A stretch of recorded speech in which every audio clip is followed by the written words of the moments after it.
सौरभ भारद्वाज जी को लेकर के इनका जो राजनीतिक करियर रहा है उसको लेकर के एक छोटी सी एवी हमने तैयार की है। सौरभ जी आपके लिए एक छोटी सी एवी प्लीज प्ले। दिल्ली सरकार के कैबिनेट मंत्री सौरभ भारद्वाज किसी पहचान के मोहताज नहीं हैं। आप दिल्ली के रहने वाले हैं और राजनीति में आने से पहले इंजीनियर रह चुके हैं। आपने अन्ना आंदोलन में महत्वपूर्ण भूमिका निभाई। इस दौरान आप अरविंद केजरीवाल के संपर्क में आए। आपने 2013 में पहली बार आम आदमी पार्टी से ग्रेटर कैलाश जैसी वीआईपी सीट से चुनाव लड़ा। आप केजरीवाल की पहली 49 दिन की सरकार में परिवहन मंत्री भी रहे। उसके बाद से आप लगातार 2015 फिर 2020 में ग्रेटर कैलाश सीट से लगातार जीतते आ रहे हैं। वर्तमान में आप जल बोर्ड के उपाध्यक्ष का पदभार भी संभाल रहे हैं। आपको एक मुखर वक्ता और सरकार के बीच अच्छा समन्वय रखने के लिए भी जाना जाता है। न्यूज इंडिया के इस मंच पर आपका तहे दिल से स्वागत है। दिल्ली के स्वास्थ्य मंत्री सौरभ भारद्वाज हमारे साथ हैं। आपका बहुत बहुत स्वागत है। Thank you. तो दिल्ली में आम आदमी पार्टी की सरकार को काफी वक्त हो गया है। सबसे पहले मैं आपसे जानना चाहूंगी कि कैसी चल रही है सरकार। आलोचनाएं तो होती रहेंगी विपक्ष की तरफ से, लेकिन आपके मुख से जानना चाहेंगे कैसा चल रहा है सब। अभी तो कठिनाई में चल रही है। अभी तो जब से सुप्रीम कोर्ट ने हमारे पक्ष में फैसला दिया था कि जितने भी अधिकारी हैं उनकी ट्रांसफर्स, पोस्टिंग्स, उनके ऊपर एडमिनिस्ट्रेटिव एक्शन, उनकी विजिलेंस इंक्वायरी, ये सारी की सारी जो शक्तियां हैं, सुप्रीम कोर्ट ने फैसला दिया था कि ये चुनी हुई सरकार की हैं। और उसके करीब 8-9 दिनों बाद केंद्र ऑर्डिनेंस ले आया और फिर उसके बाद केंद्र सरकार की तरफ से कानून आ गया जी। तो उसकी वजह से अब ऐसा है कि जितने भी अधिकारी हैं, चपड़ासी से लेकर आईएएस अफसर तक, उस सारे के सारे अधिकारियों के ऊपर जो अधिकार है वो एलजी साहब के पास है।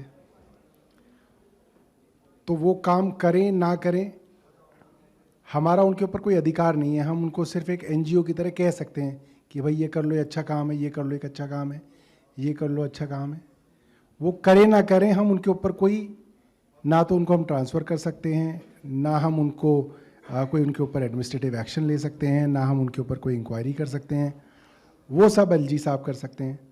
तो अभी थोड़ा इस तरह से है जैसे कि आपके चैनल हैं जी, आपके जो एडिटर हैं, तो आप जो सब रिपोर्टर्स हैं, जर्नलिस्ट हैं, अगर आप अच्छा काम नहीं करेंगे तो एडिटर आपको बोलेंगे आप अच्छा काम नहीं कर रहे, और अगर आप तब भी नहीं मानेंगे तो वो आपको ट्रांसफ़र कर सकते हैं। अब ये हो गया है कि मतलब कि वो जो एडिटर हैं या जो भी हैं वो कुछ कर नहीं सकते हैं, वो बस देख सकते हैं आप अच्छा करें बुरा करें। तो उससे जो क्वालिटी ऑफ सर्विसेज है उसके ऊपर फिर जो है थोड़ा फ़र्क पड़ता है।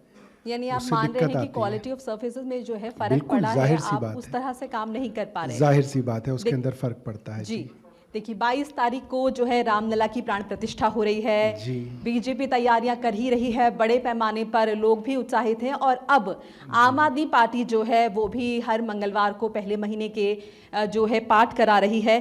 इसे लेकर भी कहा जा रहा है कि क्या आपने अभी जिक्र भी किया कि आपको खुलकर काम नहीं करने दिया जा रहा, तो क्या ये मान लें कि 2024 में आपने भी अपनी नैया राम भरोसे छोड़ दी है? इस वक्त तो पूरे देश की नैया राम भरोसे है और इसके अंदर मुझे लगता है कि कोई दिक्कत की बात नहीं होनी चाहिए। और जब और कोई रास्ता नहीं बचता तो भगवान का ही रास्ता बचता है। तो डॉक्टर भी कई बार इलाज करते करते जब थक जाते कहते हैं अब तो भगवान ही बचा सकता है। तो मुझे लगता है कि देश को भी इस वक्त भगवान ही बचा सकता है और कोई नहीं बचा सकता। अब भगवान से ही उम्मीद है जी।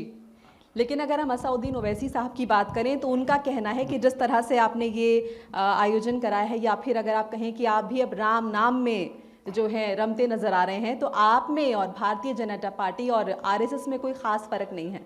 अब देखिए, ये बड़ी मज़ेदार बात है। ओवैसी हों या और बहुत सारे हमारे प्यार करने वाले लोग हैं, वो कहते हैं कि हम आरएसएस के हैं, और आरएसएस कहती है कि ये कांग्रेस की बी टीम है। और जिस तरीके से भारतीय जनता पार्टी की केंद्र सरकार ने हमारी पार्टी पे, एक छोटी सी पार्टी पे इतने हमले किए हैं, हमारे उप मुख्यमंत्री जेल में हैं, सत्येंद्र जैन मेडिकल बेल पे हैं, संजय सिंह जेल में हैं, केजरीवाल जी को जेल में ले जाने की तैयारी चल रही है। रोज़ दूसरे हफ्ते जो है एलजी हमारे ऊपर एक सीबीआई इंक्वायरी जो है शुरू करा रहे हैं। तो जितनी दुश्मनी बीजेपी को हमसे है उतनी तो किसी की है ही नहीं। अगर हम बीजेपी के ही लोग होते या आरएसएस के लोग होते फिर तो भारतीय जनता पार्टी, हमारे जो एलजी साहब हैं वो हमारी हर चीज़ में मदद कर रहे होते। समस्या ये है कि ना हम बीजेपी के खांचे में फिट होते हैं, ना हम कांग्रेस के खांचे में फिट होते हैं। हम दोनों ही पार्टियों में नहीं हैं। दोनों ही पार्टियां जो हैं हम पे इस तरीके के आरोप लगाते रहते हैं। और रही बात ओवैसी साहब की, वो कोई हमारे स्कूल के प्रिंसिपल तो है नहीं कि वो सवाल पूछें हम उनका जवाब दें। वो सवाल पूछते रहें। लेकिन फिर भी हम कह सकते हैं कि बीजेपी जिस तरह से मेजॉरिटी को टारगेट करे है, अब आपको लगता है यही फॉर्मूला है 2024 के लिए? नहीं, ये कोई फॉर्मूला नहीं। मेरे से एक बीजेपी के मित्र थे, वो पूछ रहे थे, कहते कि भाई साहब ये जो सुंदरकांड की टाइमिंग है ये बिल्कुल लोकसभा से पहले है जी, इसका क्या उद्देश्य है? मैंने कहा ये जो राम मंदिर की प्राण प्रतिष्ठा है, मंदिर पूरा नहीं हुआ, अधूरे मंदिर की प्राण प्रतिष्ठा लोकसभा से पहले है, इसका क्या कारण है? जो आपका कारण है वही हमारा कारण है। आप जानते हो आपके दिल में आपका क्या कारण है, वही हमारा कारण है। उसमें तो कोई दो राय नहीं। वो भी जानते हैं, हम भी जानते हैं। अच्छा, भ्रष्टाचार मुक्त भारत का सपना देखा और उसी सपने के जरिए जो है आम आदमी पार्टी सत्ता में आई, एक राजनीतिक पार्टी बनी, ये सभी जानते हैं। और इसीलिए ये बूम भी रहा उस टाइम पे कि आम आदमी पार्टी आ रही है। अब ये बताइए, अब आपकी तमाम पार्टी के जो है मंत्रियों पर भ्रष्टाचार के आरोप लग रहे हैं। बिल्कुल। अब देखिए ऐसा है कि ये सच्चाई देश के सामने है कि कौन लोग हैं, कौन बड़े बड़े उद्योगपति हैं जो 2014 के बाद जिनकी संपत्ति में इतना बड़ा उछाल आया है कि वो दुनिया में कहीं नहीं आया है। वो लोग किनके करीबी हैं वो लोग भी जानते हैं, किन्होंने उनको इतना पैसा कमवाया है ये भी सब लोग जानते हैं। आरोप जो है हमारे ऊपर लगाया जा रहा है। अब देखिए एजेंसी केंद्र सरकार के पास हैं, आरोप लगाए जा सकते हैं, इन्वेस्टिगेशन कराई जा सकती है, उसके अंदर आप जेल भी भेज सकते हैं, साबित कुछ नहीं हो रहा है। इतने सारे छापे मारे गए, बोला गया हजारों करोड़ का घोटाला हो गया, फिर बोला कई सौ करोड़ का घोटाला हो गया, फिर बोल रहे हैं 100 करोड़ का घोटाला हो गया। पैसा तो कहीं मिल ही नहीं रहा। 500 से ज्यादा जगहों पे छापे मारे जा चुके हैं। आप सोचिए कि आपने किसी को नहीं छोड़ा, उससे रिलेटेड कहीं तो कुछ तो मिलता, एक कागज तो मिलता कि इस आदमी ने इसको इतना पैसा दिया, किसी की डायरी में तो लिखा होता इसने इसको दिया, कहीं कोई ट्रांजैक्शन मिलती, किसी के पास पैसा मिलता, कोई जमीन मिलती, जायदाद मिलता, कुछ भी तो नहीं मिल रहा। बिना आधार के सब जेल चले गए। बिना आधार के ही चल रहा है पीएमएलए के अंदर तो सब कुछ। पीएमएलए के अंदर मोटे तौर पे ये आधार है कि आप 10 लोगों को किसी चीज पे बंद कर दो और उनको आप कई महीनों तक जेल में रखो। जाहिर सी बात है उनके बीवी बच्चे परिवार वाले सब परेशान होंगे। फिर बोलो कि तुम अप्रूवर बन जाओ, तुम नाम ले दो इनका, तुमको छोड़ देंगे। उनमें से 3 लोगों ने कहा हाँ जी हमने इनका नाम ले दिया, हमें छोड़ दो, उनको छोड़ दिया। ये कोई आधार होता है? अप्रूवर का बयान क्रिमिनल लॉ के अंदर सबसे कमजोर बयान माना जाता है, जिसके ऊपर कोर्ट बहुत मुश्किल से जो है भरोसा कर सकती है। ये कोर्ट्स कहते हैं अप्रूवर के बयान के ऊपर आप पूरा का पूरा इतना बड़ा करोड़ों का केस कोई ना खड़ा कर सकते हैं। आपको सबूत चाहिए, एविडेंस चाहिए, रिकवरी चाहिए, कुछ भी नहीं है अभी तक इस केस के अंदर। आप देखिए क्या है, अब प्रोसेस इज द पनिशमेंट। आप इस प्रोसेस के अंदर फंसे हुए हैं, आप जेल में रहेंगे, आप बदनाम होंगे, आपका परिवार कष्ट में रहेगा, आप कष्ट में रहेंगे, बाद में आप रिहा हो जाएंगे, कोई नहीं पूछता। आप तो परेशान कर दिए गए ना, आपकी सरकार को डिरेल कर दिया गया, आपकी पार्टी को डिरेल कर दिया गया, बाद में आप एक्विटल हो जाएगा। ये इस तरह से चल रहा है। और ये मुझे लगता है कि अब जिस तरीके से एजेंसीज का दुरुपयोग इन्होंने किया है, अब तो ऐसी परंपराएं देश के अंदर आ गई कि कोई भी नई पार्टी आएगी वो भी यही करेगी, वो भी यही सोचेगी कि इसी तरीके से जो है अपने राजनीतिक प्रतिद्वंदियों मतलब को जो है जिस तरह से छापेमारी कर रही है, रेड डाल रही है, आप उस पर सवाल उठा रहे हैं। कुछ भी तो नहीं मिल रहा। अब देखिए, ये कोई इत्तेफाक कोई ना है कि ईडी कहाँ छापे मार रही है, वेस्ट बंगाल में मार रही है, तमिलनाडु के अंदर मार रही है, दिल्ली के अंदर मार रही है, पंजाब के अंदर छापा मार रही है। ये सारे अपोजिशन रूल स्टेट्स हैं।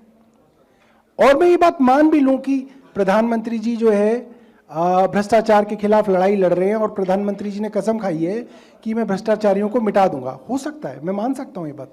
मगर सवाल फिर ये आता है कि एक शख्स हुआ करते थे हेमंत बिस्व शर्मा, हेमंत बिस्व शर्मा नाम है उनका, क्या नाम है, बिस्व शर्मा जो असम के वो हैं चीफ मिनिस्टर, हेमंत बिस्व शर्मा ही है, हेमंत बिस्व शर्मा ही है ना। हाँ, अब क्या हेमंत सोरेन भी है, हेमंत बिस्व शर्मा भी है, इसलिए कंफ्यूजन होता है। वो जब कांग्रेस के अंदर हुआ करते थे तो कांग्रेस के मंत्री होते थे असम के अंदर, उनको नॉर्थ ईस्ट इंडिया का अमित शाह कहा जाता था, कहा जाता था कि इनसे बड़ा रणनीतिकार नहीं है। भारतीय जनता पार्टी ने हेमंत बिस्व शर्मा के खिलाफ 6 महीने तक कैंपेन चलाया कि हेमंत बिस्व शर्मा सबसे बड़े भ्रष्टाचारी हैं। उनके खिलाफ बुकलेट छपवाई, बुकलेट बांटी गई और कहा गया ये वाटर स्कैम के अंदर आरोपी हैं। ईडी, सीबीआई सब तरीके की जांचें शुरू हुई। आज कौन है हेमंत बिस्व शर्मा? भारतीय जनता पार्टी के असम के मुख्यमंत्री हैं। अब कोई जांच नहीं हो रही है। मुकुल रॉय टीएमसी के अंदर ममता बनर्जी के बहुत खास माने जाते थे। शुवेंदु अधिकारी टीएमसी के अंदर थे, बहुत खास थे ममता बनर्जी के। भारतीय जनता पार्टी ने शारदा चिट स्कैम पूरे देश को, बीजेपी ने बताया कि ये दोनों शुवेंदु अधिकारी, मुकुल रॉय, इन दोनों ने शारदा चिट स्कैम किया। सीबीआई इंक्वायरी शुरू हुई, ईडी इंक्वायरी शुरू हुई, बोला गया है भ्रष्टाचारी है। आज कौन है ये लोग? आज ये भारतीय जनता पार्टी के बंगाल के अध्यक्ष हैं, भारतीय जनता पार्टी के नेता हैं।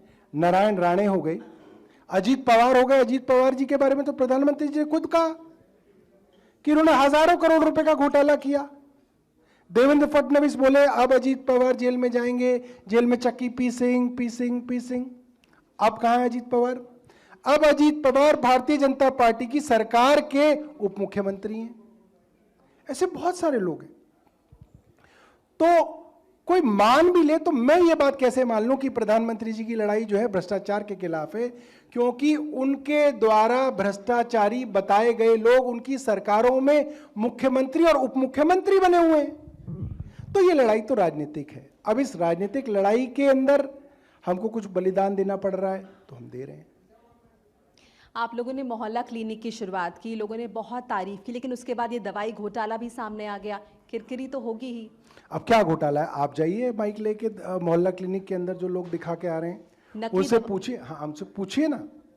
मैं यही तो बता रहा हूं आपको कि ये आरोप लगाना तो क्या है, इनके पास सीबीआई, इनके पास ईडी है। कोई भी आरोप लगा के कोई भी जांच शुरू कर दो, उसके पीछे घोटाला लगा दो। कोई भी चीज के ऊपर जांच लग दो, पानी की जांच करा लो तो पानी घोटाला।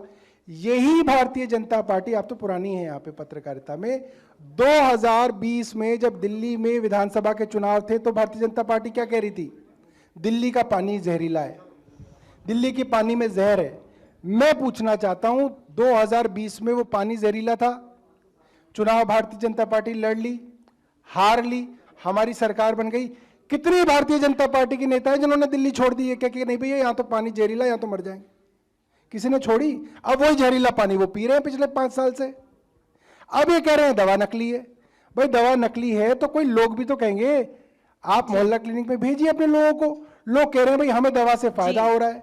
लोग जो है मोहल्ला क्लिनिक के अंदर लाइन लगा के घूम रहे हैं। और मैं आपको बताता हूं, दिल्ली का जितना भी बॉर्डरिंग इलाका है, ईस्ट दिल्ली के अंदर आप जीडीपी हॉस्पिटल चले जाइए, वहां करीब हमारे 15 अस्पताल हैं। आप उन अस्पतालों में चले जाइए, सर्वे कर लीजिए, 50% मरीज उत्तर प्रदेश से आता है। अब क्यों आता है उत्तर प्रदेश से? क्योंकि दिल्ली के अस्पतालों में फ्री इलाज हो रहा है, बिल्कुल फ्री टेस्ट हो रहे हैं, फ्री दवा मिल रही है, उत्तर प्रदेश में नहीं मिल रही। जी, सत्येंद्र जैन जो है वो जेल में है, मनीष सिसोदिया, संजय सिंह, अरविंद केजरीवाल के ऊपर भी गाज गिरने वाली है, वो भी चले जाएंगे जेल जी। तो क्या माने, दिल्ली की सीट पर अब कौन काबिज होगा?